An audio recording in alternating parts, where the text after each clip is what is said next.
Tres. Kind of crazy how like we're back on the bandwagon because for the longest time these Marvel shows come out and we're like, oh yeah, that kind of happened. But this one, this one hits different. We're back on because we start off things pretty well. You know, this show is been hitting topics that I've not seen. Well, I guess maybe most law shows can get pretty serious about that. I think that's kind of the beauty of all this, that even though it's something that affects all of us to a very fucking minuscule detail, it's something that we don't really entertain as often in our day-to-day lives, with actual consciousness as to why we follow these rules, what they do for us, and realistically, who are they for? What do they set up? And yeah, we get very, very dangerous when it comes to crossing those lines because we have those guys kind of discussing how to go forward. It really seems helpless to try to fight this uphill battle when you know that everybody's out there looking at you, kind of being like, "Yo, this guy is he's a cop killer. You know, he's trash. You know, if we uphold the idea that these coppers are the ones that are above the law, they are the law, then naturally anything that challenges that perception, that thought process, is outside of our rights, outside of our acceptance of what is right or wrong. But sometimes, realistically, I think you do need to ask yourselves, why do we have these rules? Now, I know I haven't always been the most accepting when it comes to authoritative law figures, but I never thought of it as a negative thing. The idea of questioning what rules, why they are placed, and how do they protect us in the future, I think means more than just blindly saying yes sir, yes ma'am, oh okay, oh. And it's very important, at least when you're trying to understand oneself. There's a time and a place for everything. There's a time to, you know, go out to party and go uphold the mass vibe, the energy, the happiness. And there is a time to go to the fucking Himalayas and go meditate with yourself and really reflect on why you've done these things and who does that say about who you will become. People call that meditation. I just call it Tuesday. It's a Thursday. Um, so it's pretty interesting, man. And I keep on calling them out. That the whole little BB report, which is the young lady who is currently Wilson Fisk's favorite producer, because she probably has her little YouTube channel that everybody watches. So Fisk wants. Such a great line. in an office point, the lady, his campaign manager goes, "With all due respect, sir, we have the Times. Like, we got this fucking giant publication of a network to like take notes if you want to talk to him." But this dumbass Wilson Fisk goes like, "No, I thought this YouTube person. Let's go talk to her." Because popularity, Instagram numbers, blah blah blah blah blah. BS. Optics, as they called it in the last episode. And yeah, you know, it's kind of interesting because again, the Times is supposed to be this beacon of news reporting, this bastion of information that is going to be sent throughout the heavens and all of America. But who decided that? And why did that work for the longest time? And right now, is it working? What is the new thing? Who decides to question? Why are we just gonna write paper when we can produce videos, when we can talk about this IRL or in real time, IRT? Yeah, IRT, in real time. And yeah, that's what it means to innovate, to question, to wonder, to improve. I'm not gonna say it's all gonna be for the better. It's not gonna be beautiful. It's not gonna be clean. But when there is true value, and I mean like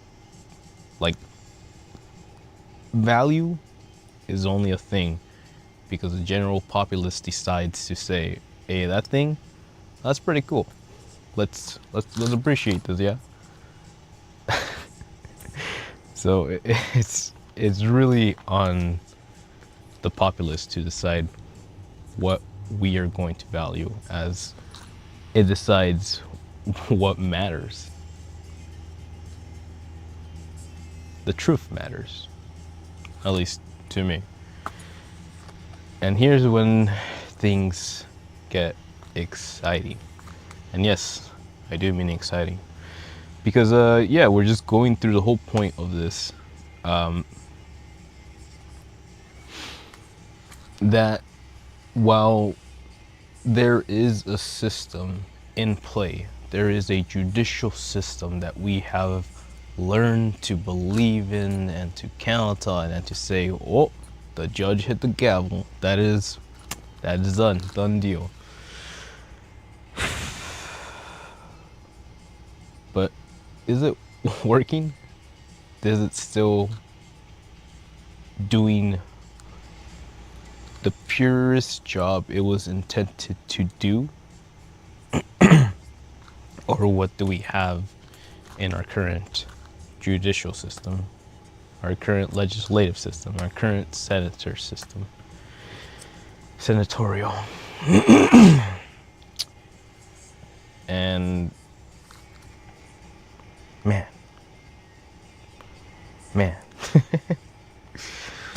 yeah. The whole idea of there's this little parallel, and I noticed it when they shifted from Wilson Fisk's Knuckles when he's talking to his wife at breakfast, kind of like showing their relationship status, the status quo, and both quiet, eating their breakfast. She's drinking her tea or whatever, and TLDR, the wife goes like, "Yo, man, it's the mafia guys are it's a mess out there. Like, shit's breaking down.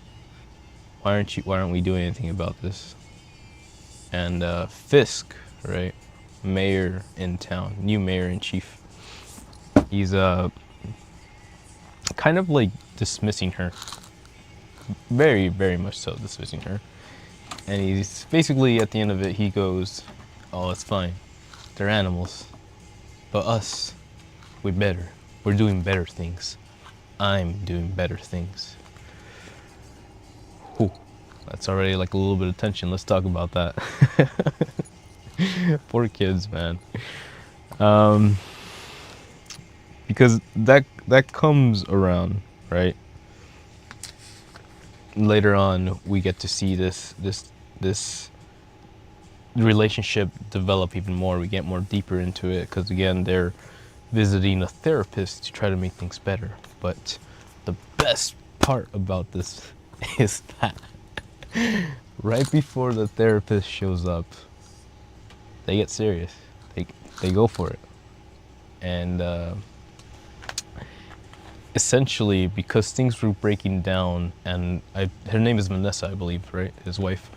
Because Vanessa had been running everything for so long without Fisk, it kind of became her identity, I would say. She was good at it, she enjoyed it, and she had fun inside the company. And then Fisk returns, and yeah, it changes everything. Chaos ensues. Chaos, just another word for the unnatural law of order, of disorder. If there is a law of order, there is a natural reaction opposing to it. And that, ladies and gentlemen, is the balance of the universe. The force. But in doing so, he starts to kind of create a diversion between him and his wife, because he understands that she did good and she did great, and he left her, basically TLDR, he left her. He had to go rebuild himself, but he left her essentially without a word and all that stuff. So she did her own thing, but him coming back kind of like makes him go like instead of just like really talking about things, because I guess maybe things, there was nothing left to talk about, but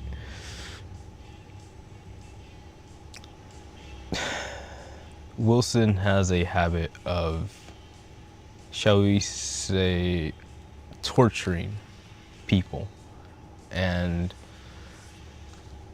this torture doesn't always mean something physical, right? Because we don't see Fisk be terrible to his wife, or he lash out, blah blah blah.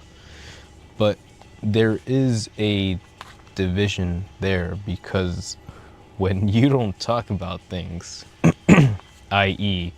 your wife hooking up with one of the mob bosses while you were gone meditating in the Himalayas,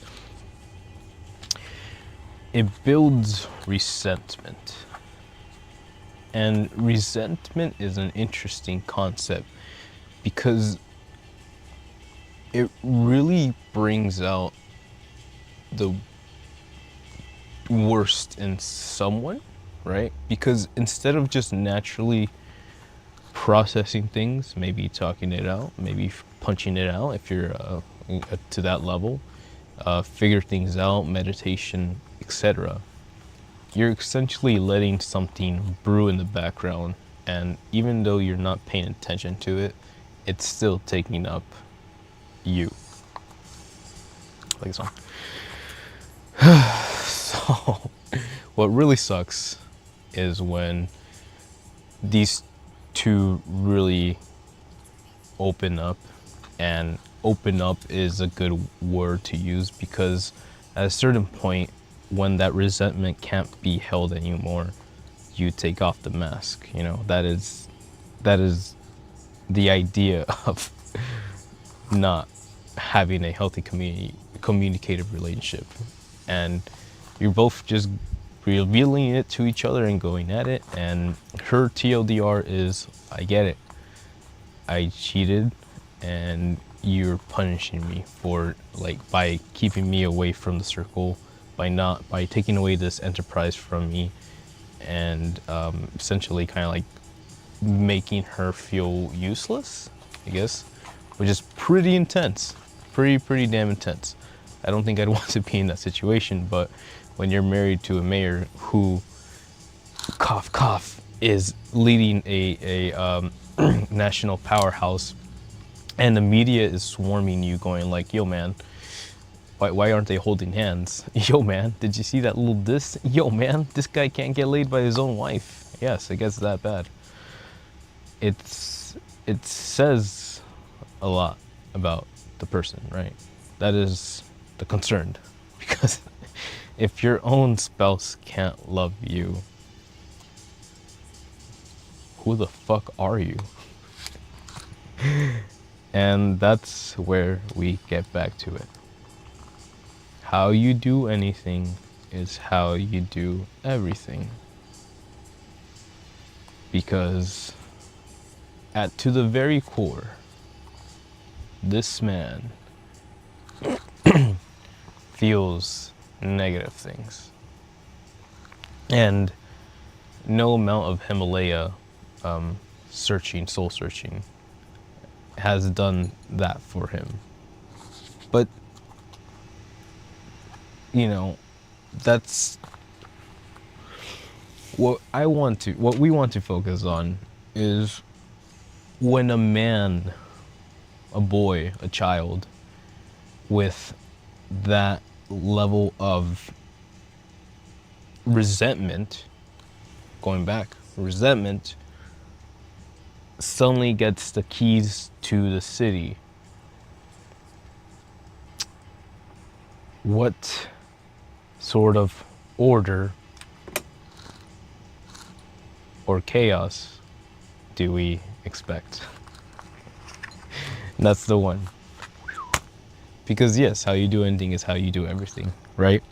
So now, let's go flashback, way back in, back to when Fisk had bloody knuckles after having his breakfast conversation with his wife.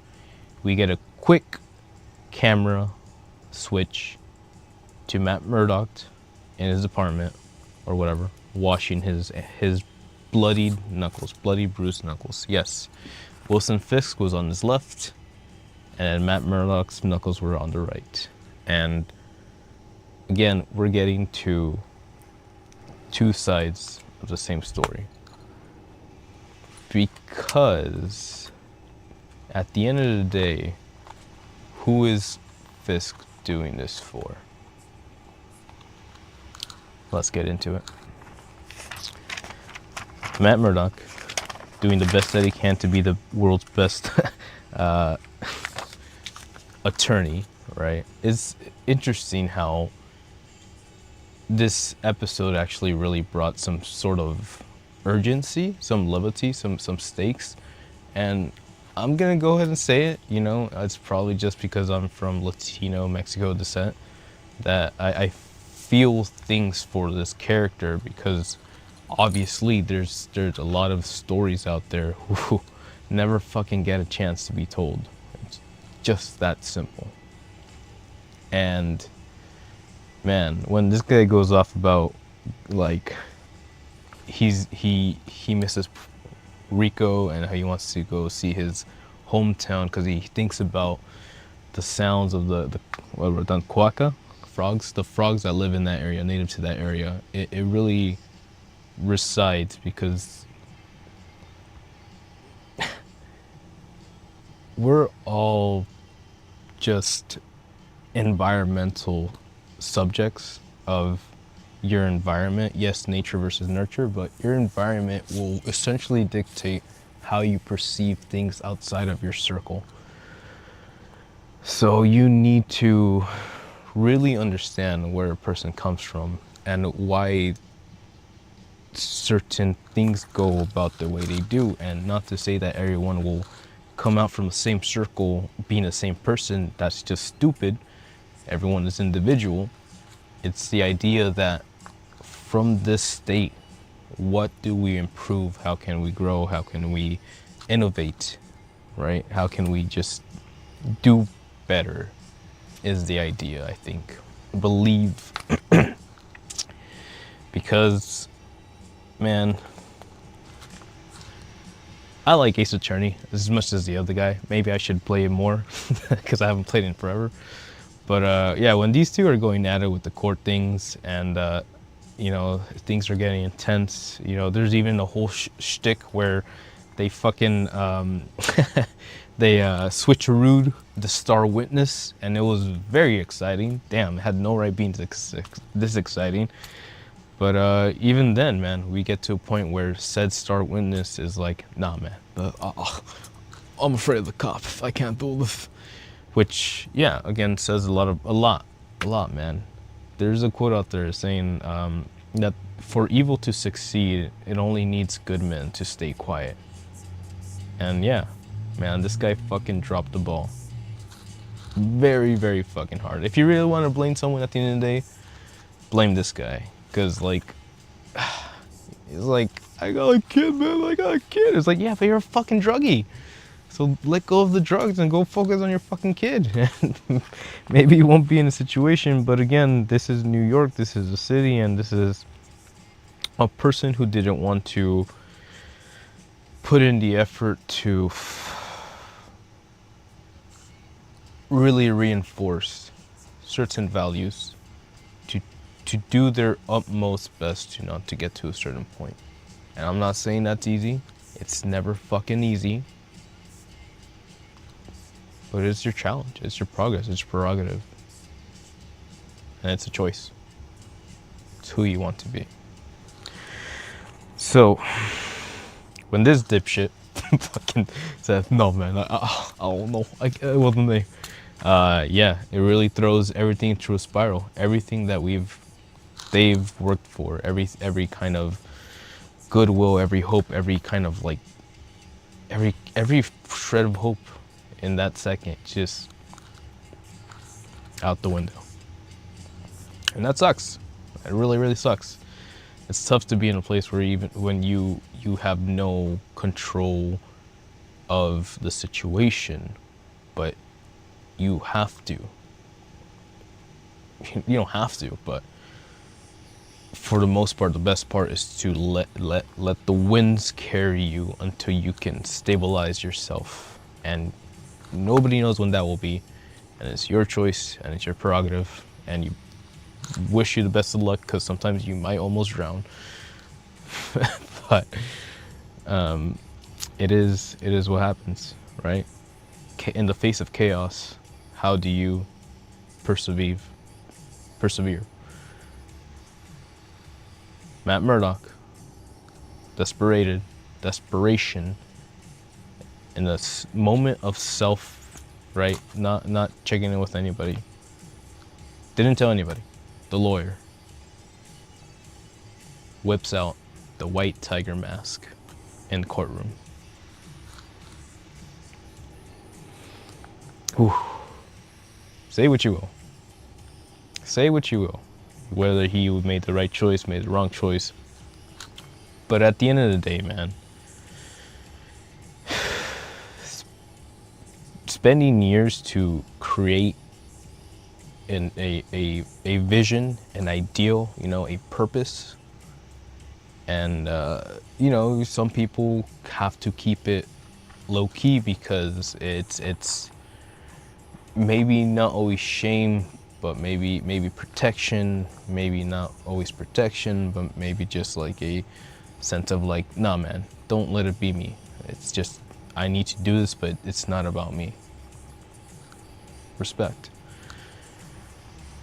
So if someone's gonna come out there and really freaking blast you out in public, because everybody is watching this cop killer, go in court against Wilson Fisk, the mayor. And yeah, this guy pulls out all the stops, whips out the mask, freaks the freak out of everybody inside that room, and TLDR just goes, hey man, that's a hero, with or without the mask. Not because they're superpowery, not because they have a fancy costume, but he asks Hector Ayala, why did you save those people? And I fucking love this guy. Because it was the right thing to do. 3 times. All you need to know. And so, we get the verdict. One last second though. We do see a little bit of the opposition, the prosecutor, really tried to instill fear into the public jury, the public jury, explaining what exactly happens when you get run over by a subway train. And it's like, sure, we know this information now, but did we really need it? And why did you tell us? And why are you here? So, jury passes. Not guilty. All 3 counts. Breath of fresh air. A sigh of relief. White knuckles going red again. And everything is nice. Everything is good. For one night. For one moment. For one day. The system worked.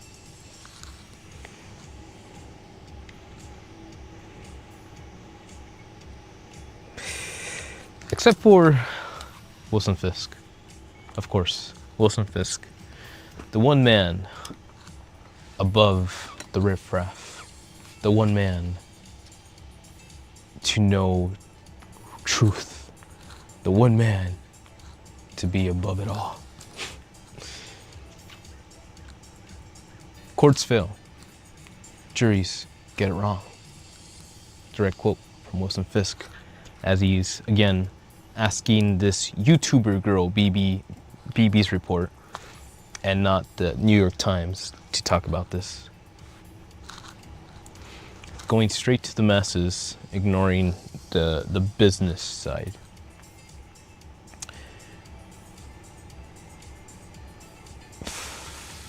Because, yeah, a salty person like that isn't gonna let something go. And here's where we get to the shtick of everything. Why did Matt Murdock pull out the mask? Why reveal his secret? In a jail cell, he tells Ayala, it's because I'm trying to keep you out of jail, man. Prison, yeah. But on that night, on the next night, next night, fuck if I know, Ayala puts on the mask and walks out into the city, ready to be the man he is, the White Tiger. On his patrol, he hears a scream and glass shatter. He thinks he hears his direction, and he takes off. Sucks, man. It really, really sucks that you have to walk around doing this. Really stick to the rooftops, buddy. That's exactly why we stick to the rooftops, but that's beyond the point. Around the corner, that's a setup. Somebody waiting for him blasts him right in the dome. And that is the end of a hero. The last night of the White Tiger. He did say that in that jail cell, he did tell Matt Murdock that the White Tiger isn't just a mask. It's who I am. Right.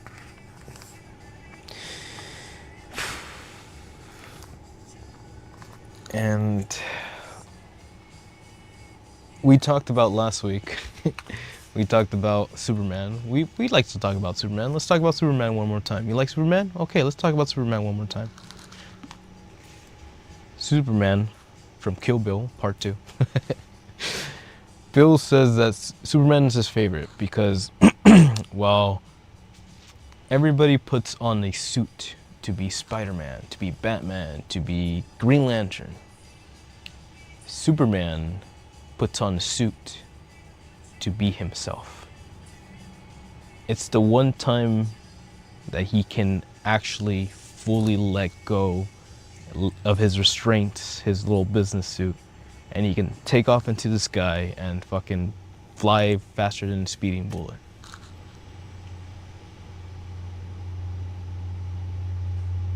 Because that's who he is. He's also the beacon of America, and he's supposed to represent everything good about us that we know that we can't uphold ourselves, so we create an image of something stronger than us to combat every single possible negativity that can face us while we believe in a better ideal, a better image, a better process, better sense of justice. But that only happens if we're all in it to win it, you know? A house divided cannot stand. But you got multiple races in this motherfucker, so you better fucking figure that one out soon. We have an internet that can reach millions of people in the span of seconds, but we have information that is destroying the bonds we've built for generations. For what? For whom? For why?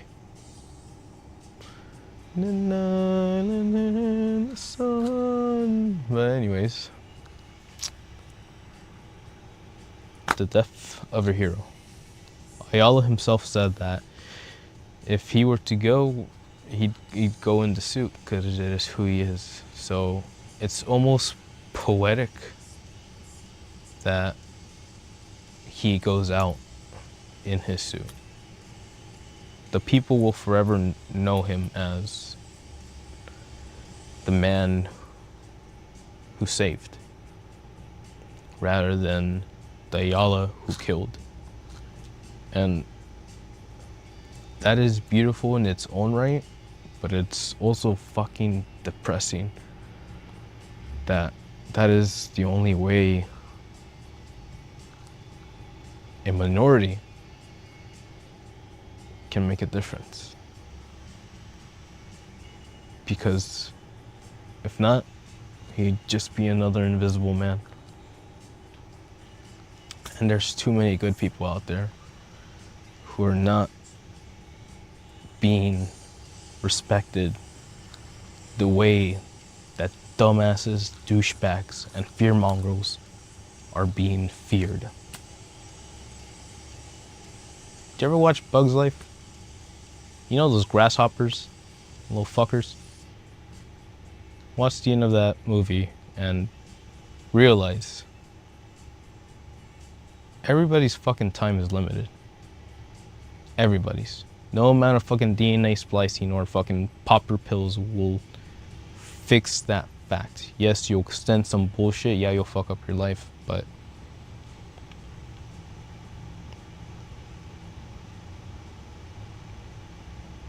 all that really matters is what happens after. Because everything that you observe and represent is just chaos around you. But there is beauty in chaos, not because we control it, but because we learn to live with it. And that is how you learn how to save your marriage. Ladies and gentlemen, this show has keep on hitting on multiple levels, and like I said, I never saw myself as a court drama enthusiast, but son of a bitch, this shit fucking got me right in the heart. And I don't know if we can expect more like quality. You know, I don't like to ask for more things because I think it's just, I'm just here to respect what happens. If I don't like it, I'll walk away. But man, I want to finish this, and I need to know what people are saying about it. So please leave a comment down there. Tell me what's going on, because it's crazy how we're just getting these things and we're either just fucking sitting here every Wednesday waiting for a reaction from one dumbass, or we're just gonna be like, oh yeah, it really is, nothing's gonna help, nothing's fucking working, and no one's paying attention. But yeah, man, we have to wait and see. 50% tariffs, 50% off. And Canada is pretty mad at us, but don't worry, eh? I'm pretty good at hockey. Join me, throw me on your team, put me in, coach, I'm ready. But until then, thanks for hanging out. If you like this and you enjoyed any of it and you hope to see the next episode, leave a like. Spin your boy, EXP 666 Stitch. Hasta la próxima.